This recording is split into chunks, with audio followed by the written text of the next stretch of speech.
How's it going, everybody? We're going to look at the ground and pound position today, and first we're going to look at some of the pitfalls and mistakes that you can make with it, and then we'll show kind of a safe way of how to control a person from the top, implement some strikes, and avoid some of the most common submissions.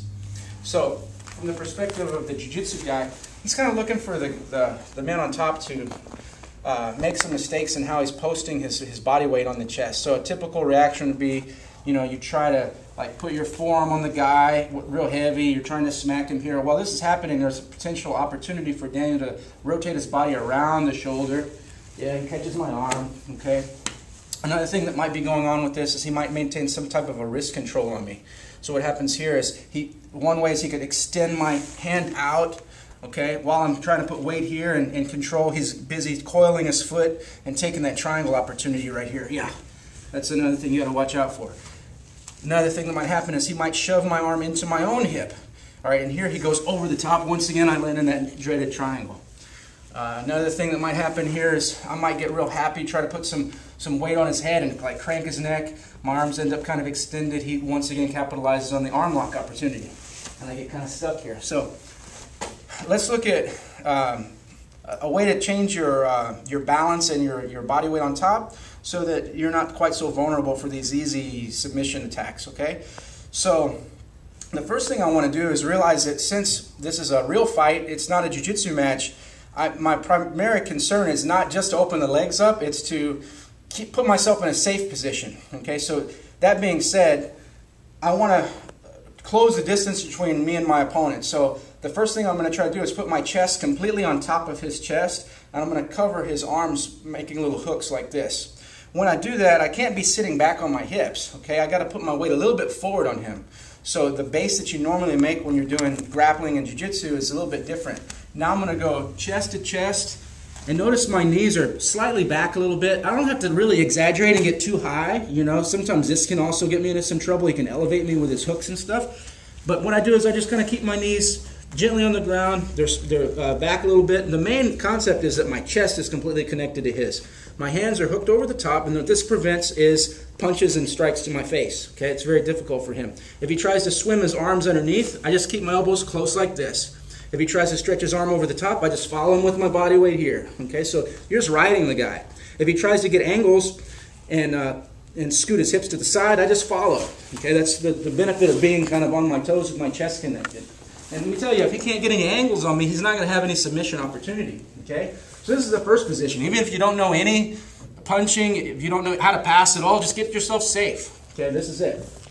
Now, what I want to do is move to a position where I can go on the offense. So rather than try to open his legs up, I'm going to try to strike him to make him open his legs up. So here's what's going to happen. I'm going to sneak my arm up and grab the back of his neck. When I do so, I'm actually really deep on the opposite side. Okay?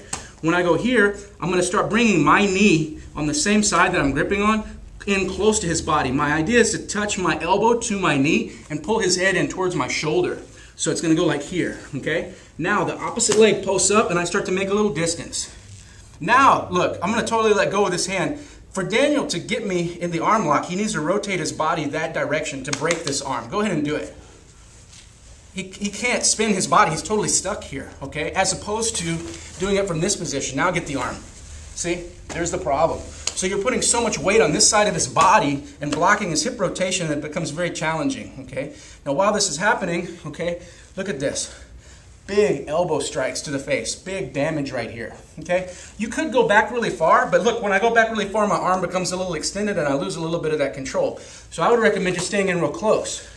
Short, choppy, conservative strikes. Normally what's going to happen is he's going to not like this position and try to extend his back and get his head away from this grip that I've got, in which case I could just fall right back to the first position that we were in, okay? So, grab the neck. Notice that when I'm here, I'm not back here. I'm not back here in my hips. Okay? Here, he can move his hips out to the side and get angles. Look at that. Look at that. Now my arms start to become vulnerable. Also, I'm just not riding him and connecting to him. So I get chest to chest here, cup the head, pull it in. All right? Another thing that might happen here is I might lose my inside block here. So Daniel might be in, like, protecting his own face. Look what I want to do here. I want to extend his arm away from his face and then bring in the short, choppy elbow. Normally what's going to happen is you'll get one shot in, and then he's going to really not like that and stretch his body away, and you have to come back and re-get your control. But just keep doing it, okay? He's not going anywhere. That's the idea, okay? So that's going to pretty much solve your arm lock problem, okay? Let's talk about the guy who likes to control your wrists, all right? So if I find myself here and he's stretching my arm out, right away that should be like a caution flag. He's going to possibly try to shoot this leg through this hole right here, and then maybe attack a submission. So there's a real easy way for me to neutralize this position here. All right, I failed to make my chest contact. He's got a wrist control on me. He caught me out of position. Watch. I'm going to put my hand to my own chest like this. My pectoral muscle is stronger than his rear deltoid here. So therefore, it's going to be an easier movement for me to control here. Try to keep my arm from moving in. Watch. See, very easy. I just slap my own chest. Now my elbow goes over his wrist, and I go straight for his head with all my weight. Smash. Right here. Okay, and then just come back and do it as many times as you need to. Smash. And then try to drop that chest down again, okay? That's one way to deal with this wrist grab, okay? The other wrist grab that can give you trouble is the guy who shoves your hand in like this, okay? What he's looking for here is to throw the leg over and complete the triangle. I'm most vulnerable for this when I try to respond to this grab by trying to strike. Right now, I'm most vulnerable. Look, he covers. He might even take the shot. But look what happens. My arm's in a bad position. Hook. And I get trapped in the position here. So what I want to do, anytime my wrist is being pushed into my own body, is I counter grab his wrist on top with my elbows close. Try to triangle right now. It's very hard. Look, he doesn't have anything, you see? Now I can do two things here. I can either try to apply pressure to his wrist by dropping my elbow over the top, straight down the center line of his body. There's a wrist lock. Probably not going to submit him. He's probably just going to let go of your hand. Or pull in, and same like we just did a second ago, dive forward with your whole body, smashing, and then coming back into your coverage position here. All right? So we'll call this ground and pound for dummies. If you're not super athletic, you don't have a real explosive style, you can just kind of, use your body weight to control the position, and first and foremost, stay safe.